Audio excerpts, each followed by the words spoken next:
Hey everyone, welcome back to Corporate Decoder. Today, O.P.I just filed their 5th of August report, and I am seeing a few key things that matter for investors. Quick note, this is not financial advice, just my take on public filings for educational purposes. This filing is mainly about announcing their latest financial results. And it gives us a glimpse into how the company is doing. We are looking at Office Properties Income Trust, or O.P.I, and they've just put out their results for the quarter and the first half of the year ending the 30th of June 2026.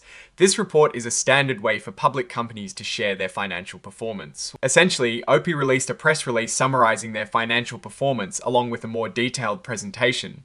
These documents are important because they tell us how the company is making money and what its financial health looks like. O.P.I's main business is in office properties and their common shares are traded on the Nasdaq under the ticker symbol O.P.I.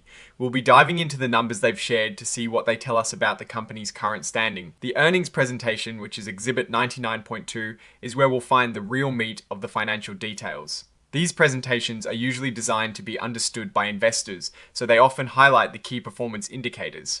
While the filing itself doesn't contain the full financial tables, it directs us to these exhibits. Based on recent news, O.P.I announced their second quarter 2026 results on the 5th of August, with revenue reported at $18.4 million and an earnings per S-share of negative $0.14. This tells us that in the second quarter, the company spent more on its operations than it brought in from its revenue.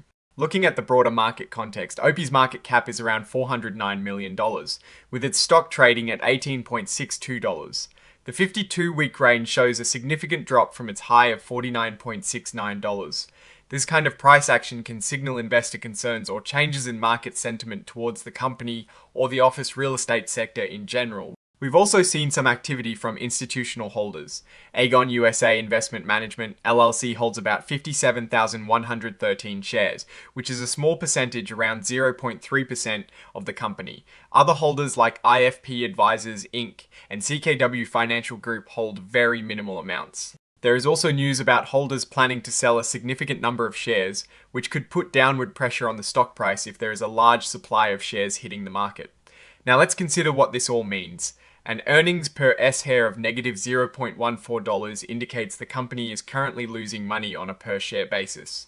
For a real estate investment trust, or REIT, like O.P.I, this could be due to various factors such as higher operating costs, increased interest expenses, or lower rental income from their properties.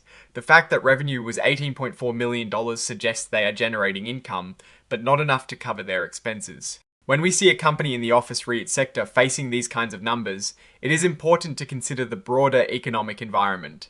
The demand for office space can be influenced by remote work trends, economic slowdowns, and companies re-evaluating their real estate needs. A negative EPS is a clear signal that the company needs to either increase its revenue or decrease its cost to become profitable.